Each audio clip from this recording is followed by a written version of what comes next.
ముందు నుయ్యి వెనుక గొయ్యి అన్నట్లుంది పాకిస్తాన్ పరిస్థితి. ఆల్రెడీ పీకల్లోతు కష్టాల్లో ఉన్న ఇస్లామాబాద్ను చమురు ఒప్పందం పేరుతో ట్రంప్ పూర్తి ఇరకాటంలో పడేశారు. ఎందుకంటే ఇప్పటికే చైనా ప్రాజెక్టులో పాకిస్తాన్ భాగంగా ఉంది. బలూచిస్తాన్లో డ్రాగన్ కంట్రీ దోపిడీ కొనసాగుతోంది కూడా.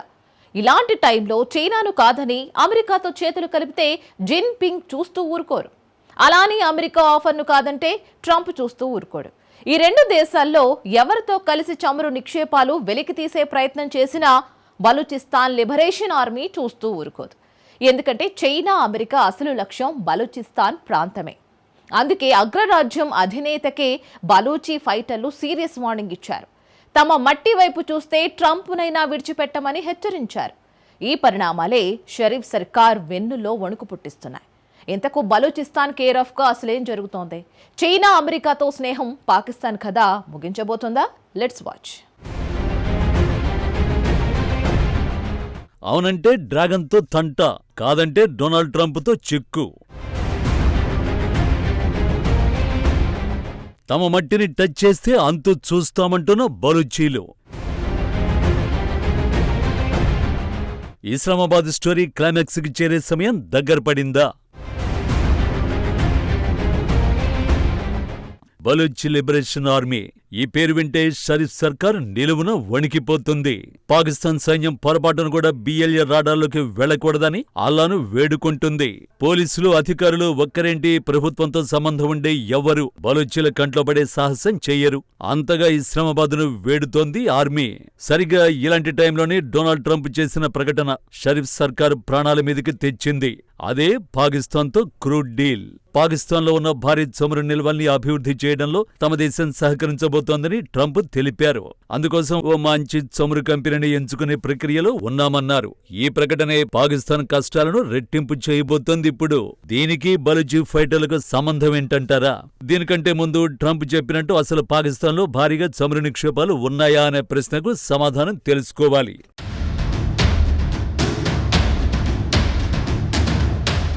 వరల్డ్ మీటర్ గణాంకాల ప్రకారం 2016 నాటికి పాకిస్తాన్ వద్ద ఉన్న ఆయిల్ నిల్వలు 3.53 కోట్ల బ్యారెళ్లు మాత్రమే. ఇది ప్రపంచం మొత్తం నిల్వల్లో కేవలం 0.021%. ఒక రోజుకు పాక్ వాడే చమురు సుమారు 5.56 లక్షల బ్యారెళ్లైతే ఉత్పత్తి జరిగేది కేవలం 88,000 బ్యారెళ్లు మాత్రమే. అంటే దిగుమతులు లేకుండా చూస్తే ఇంకా 2 సంవత్సరాల పాటు మాత్రమే ఆయిల్ నిల్వలు ఉన్నాయి. అంతేకాదు 2021లో అమెరికా ఇంటర్నేషనల్ ట్రేడ్ అడ్మినిస్ట్రేషన్ ఇచ్చిన రిపోర్టు ప్రకారం పాకిస్తాన్ తన అవసరాలకు కేవలం 20% మాత్రమే ఆయిల్ ఉత్పత్తి చేస్తోంది. మిగిలిన 80% దిగుమతి చేసుకుంటోంది. దీని ఆధారంగా చూస్తే పాకిస్తాన్ వద్ద తగినంత వనరులున్నాయని చెప్పడం కష్టం. ఇదే సమయంలో పాకిస్తాన్ ప్రభుత్వ oil and gas development company ఇటీవల సింధు రాష్ట్రంలో కొత్త చమురు గ్యాస్ వనరుల్ని కనుగొంది. అంతేకాదు గత సంవత్సరం నుంచి ఖైబర్ పఖ్తుంఖ్వా, పంజాబ్ రాష్ట్రాల్లో కూడా మరికొన్ని కీలకమైన నిల్వలు బయటపడినట్లు వార్తలొచ్చాయి. కానీ ఇవన్నీ ప్రారంభ దశలో ఉన్న అన్వేషణలే. వాణిజ్యపరంగా ఉపయోగపడతాయో లేదో ఇప్పుడే చెప్పడం కష్టం.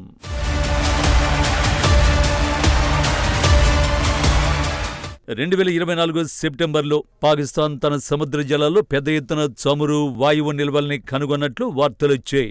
3 సంవత్సరాల సర్వే తర్వాత ఈ వనరులు బయటపడ్డాయని చెప్పారు. ఒకవేళ ఈ వనరులు పూర్తిగా వాడగలిగితే వెనిజులా, సౌదీ, ఇరాన్ తర్వాత పాకిస్తాన్ ప్రపంచంలోనే 4వ అతి పెద్ద ఆయిల్ నిల్వల దేశంగా మారే అవకాశం ఉందని ఓదరగొట్టారు. కానీ ఈ వనరులు నిజంగా ఎంతవరకు వాణిజ్యపరంగా ఉపయోగపడతాయా అన్నదానిపై స్పష్టత లేదు. ఇప్పటి వరకు ఇలాంటి తవ్వకాలు ప్రారంభం కాలేదు. నిల్వల పరిమాణం ఎంత, నాణ్యత ఏ స్థాయిలో ఉంది, వాడు తగినంతగా ఉన్నాయా అన్నదే అసలు ప్రశ్న. అంచనాల ప్రకారం ఈ వనరుల్ని అభివృద్ధి చేయాలంటే కనీసం $5 బిలియన్ అంటే దాదాపు 40,000 కోట్ల రూపాయలు ఖర్చు కావాలి. అది కాకుండా తవ్వకాలు ప్రారంభించి పూర్తి స్థాయిలో అభివృద్ధి చేయడానికి దగ్గర 5 ఏళ్లు పట్టొచ్చు.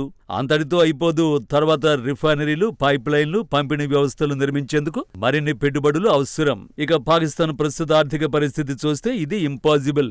ఆ దేశ నెత్తిపై ఇప్పటికే $126 బిలియన్ రుణభారం ఉంది. అందుకే ట్రంప్ చెప్పినట్టు పాకిస్తాన్ దగ్గర భారీగా చమురు నిక్షేపాలు ఉన్నాయన్నమాట ఆశాజనకంగా అనిపించిన రియాలిటీలో మాత్రం ఎలాంటి ఆధారాలు లేవు. ఇది ట్రంప్ కూడా తెలుసు. మరి ఎందుకు ఈ డీల్ను ఇంత గర్వంగా ప్రకటించారు? ఎందుకంటే ట్రంప్ టార్గెట్ చేసింది బలూచిస్తాన్ను కాబట్టి. పాకిస్తాన్ విస్తీర్ణంలో 44% పైగా ఉన్నప్పటికీ 241 మిలియన్ల మంది జనాభాలో కేవలం 6% మందికి మాత్రమే నివాసాన్ని కల్పిస్తున్న ప్రాంతం. తిరుగుబాటు, తీవ్రవాదం, మానవ హక్కుల ఉల్లంఘనలు వంటివి బలూచిస్తాన్ చరిత్రలోనే ఇమిడి ఉన్నాయి. పొడవైన అరేబియా సముద్ర తీర ప్రాంతం ఇరాన్, తాలిబాన్ పాలనలో ఉన్న ఆఫ్ఘనిస్తాన్లతో సరిహద్దులను కలిగి ఉంది. శతాబ్దాలుగా ఆ ప్రాంతంలో మనుగడ సాగించిన బలూచి తెగ పేరు మీదనే బలూచిస్తాన్ అనే పేరు వచ్చింది. సహజ వనరులు, సహజ వాయు నిక్షేపాలకు కేర్ ఆఫ్ అడ్రస్ ఈ ప్రాంతం. కాపర్, బంగారం నిక్షేపాలు ఇక్కడ సమృద్ధిగా ఉన్నాయి. చైనా నిధులతో చేపట్టిన Pakistan economic corridor $multi-billion project కూడా ఈ భూభాగమే కీలకం. ఈ ప్రాజెక్టును చేపట్టిన చైనా ప్రభుత్వం బెల్ట్ అండ్ రోడ్ ఇనిషియేటివ్ లో భాగంగా గల్ఫ్ ఆఫ్ ఒమన్ కు సమీపంలో ఉన్న గ్వాదర్లో సముద్ర జలాల్లో పోర్టు నిర్మిస్తోంది. బలూచిస్తాన్లోని మైనింగ్ ప్రాజెక్టులు, గ్వాదర్లో ఇంటర్నేషనల్ ఎయిర్పోర్టు నిర్మాణం చేపడుతోంది. ప్రాజెక్టుల పేరుతో బలూచిస్తాన్ కొల్లగొట్టేయొచ్చని ట్రంప్ కంటే ఎన్నో ఏళ్ల ముందే చైనా ప్లాన్లు వేసింది. అక్షరాల $62 బిలియన్ కుమ్మరించింది కూడా. కానీ ఆ లెక్కలు తప్పే. Motive of our attack was very clear. It was a simple and clear message. Pakistan ప్రభుత్వం తన గుప్పిట్లో ఉన్నంత వరకు బలూచిస్తాన్ వనరులను కొల్లగొట్టొచ్చని చైనా భావించింది. ప్రజలు తిరగబడితే పాక్ ప్రభుత్వం ఆర్మీతో అణిచివేస్తుందని లెక్కలేసింది. కానీ ప్రజల ముందు ప్రభుత్వం, ఆర్మీ నిలబడలేవని గ్రహించలేకపోయింది. ఫలితంగా అక్షరాల $62 బిలియన్ గ్వాదర్లు గుమ్మరించింది. కట్ చేస్తే చైనా దోపిడీని స్థానికులు గుర్తించారు. గుర్తించడమే కాదు, ప్రాజెక్టుకు వ్యతిరేకంగా పోరాటం మొదలుపెట్టారు. బలూచిస్తాన్లో BLF, BLA మిలిటెంట్ గ్రూపులు ఆ ప్రాంతం నుంచి చైనాను తరిమికొట్టాలని డిసైడ్ అయ్యాయి.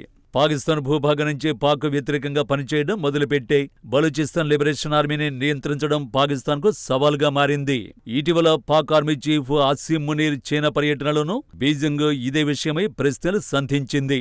ప్రాజెక్టుల సంగతి తర్వాత, ముందు చైనా పౌరులపై దాడుల్ని అడ్డుకోవాలని తేల్చి చెప్పింది. China, you came here without our consent. Supported. చైనాకి ఈ రేంజ్లో వార్నింగ్ ఇచ్చిన BLA ఫైటర్లు ట్రంప్ ప్రకటనపై రియాక్ట్ కాకుండా ఎలా ఉంటారు? ఊహించిన దానికంటే కాస్త వైల్డ్ గానే రియాక్ట్ అయ్యారు. బలూచిస్తాన్ భూభాగంలో పుట్టిన ప్రతి సహజ వనరులపై పాకిస్తాన్ లేదా ఇంకా ఇతర ఏ దేశానికి కూడా హక్కు లేదని ట్రంప్ను హెచ్చరించింది. విలువైన సంపద కేవలం తమకే చెందుతుందని, పాక్ తన ప్రాంతాన్ని అన్యాయంగా కలుపుకుందని బలూచ్ లిబరేషన్ ఆర్మీ తెలిపింది. తమ ప్రకటనలో చమురు నిల్వలు పాకిస్తాన్ భూభాగంలో లేనే-లేవని, బలూచిస్తాన్ భూభాగంలోనే ఉన్నట్టు చెప్పారు. చమురు నిల్వలతో పాటు సహజ వాయువు, లిథియం, యురేనియం వంటి విలువైన సంపద తమకే సొంతమని, కేవలం బలూచిస్తాన్కు మాత్రమే వీటిపై హక్కులున్నాయని స్పష్టం చేశారు. తమ ప్రాంత సమగ్రతను కాపాడుకోవడానికి, సహజ వనరుల్ని రక్షించుకోవడానికి తాము నిరంతరం పోరాటం కొనసాగిస్తామని BLA తేల్చి చెప్పేసింది. పాక్ ప్రభుత్వం చైనాతో కలిసి బలూచిస్తాన్ సహజ వనరుల్ని దోచుకోవడానికి ప్రయత్నిస్తోందని, దానికి అమెరికా కూడా తోడైతే తీవ్ర పరిణామాలు ఉంటాయని BLA హెచ్చరించింది. ట్విస్ట్ ఏంటంటే, బలూచి ఫైటర్ల దగ్గర అమెరికా ఆయుధాలే ఉన్నాయి. మార్చిలో జాఫర్ ఎక్స్ప్రెస్ హైజాక్ తర్వాత ఈ నిజం బయటకొచ్చింది. ఆఫ్ఘనిస్తాన్లో అమెరికా వదిలి వెళ్లిన ఆయుధాలతోనే బలూచిస్తాన్ ఫైటర్లు విజృంభిస్తున్నారు. ఆఫ్ఘన్లో అమెరికా వదిలేసిన ఆయుధాల విలువ దాదాపు 60,000 కోట్లు ఉంటుందని అంచనా. వాటిలో చాలా ఆయుధాలను స్వయంగా తాలిబన్లే బలూచి ఫైటర్లకు ఇచ్చారు. వాటితోనే పాక్ సైన్యాన్ని వేటాడుతున్నారు. ఇప్పుడు అమెరికా కనుక బలూచిస్తాన్లో అడుగు పెడితే అమెరికా వెపన్స్ తో ఆ దేశ సైనికుల్ని వెంటాడుతారన్నమాట. కానీ బలూచిస్తాన్ ఫైటర్లకి తాలిబాన్ల ఆయుధాలు ఎందుకు ఇచ్చారు? 2600 కిలోమీటర్ల పొడవు కలిగిన డ్యూరాండ్ లైన్ వద్ద పాక్తో ఉన్న సరిహద్దు వివాదంపై ఆఫ్ఘన్ తాలిబాన్లు చాలా కాలం క్రితమే దృష్టి పెట్టారు. అక్కడే రెండు దేశాల మధ్య మంటలు రాజుకున్నాయి. ఇటీవల రెండు దేశాల మధ్య యుద్ధ వాతావరణం ఏర్పడింది. లక్షల మంది ఆఫ్ఘన్ పౌరుల్ని పాక్ నుంచి బలవంతంగా గెంటేయడం తాలిబాన్లకు చిర్రెత్తేలా చేసింది. ఇలాంటి సమయంలో పాకిస్తాన్లో వేర్పాటువాదం ఊపందుకుంది. పాక్ సైన్యాన్ని బలూచ్ లిబరేషన్ ఆర్మీ ఫైటర్లు వెంటాడడం కాబుల్ దృష్టిలో పడింది. సింపుల్ గా చెప్పాలంటే, అటు తాలిబాన్లకు, ఇటు BLA ఫైటర్లకు పాకిస్తాన్ ఉమ్మడి శత్రువుగా మారింది. ఈ క్రమంలోనే తాలిబాన్లు అమెరికా ఆయుధాలను బలూచిస్తాన్ ఆర్మీకి ఇచ్చారు. ఆల్రెడీ అడుక్కు తింటున్న పాకిస్తాన్ ప్రస్తుత పరిణామాలు ఉక్కిరిబిక్కిరి చేస్తున్నాయి. ట్రంప్ ఆఫర్ను యాక్సెప్ట్ చేస్తే డ్రాగన్ కస్సుమంటుంది, కాదంటే ట్రంప్ ఊరుకోడు. ఈ ఇద్దరిని ఎలాగో మేనేజ్ చేసినా బలూచ్ లిబరేషన్ ఆర్మీ నుంచి తప్పించుకోవడం కుదరని పని. అందుకే అమెరికాతో క్రూడ్ డీల్లో ఏమాత్రం తేడా వచ్చినా పాక్ కథ క్లైమాక్స్ కు చేరడం ఖాయం అనేది. ఇప్పటికే Baloch liberation army, Baloch liberation front వంటి గ్రూపులు తీవ్రస్థాయిలో దాడులు చేస్తున్నాయి. ఇప్పుడు అమెరికా సీన్లోకి వస్తే పరిస్థితులు మరింత దారుణంగా ఉంటాయి.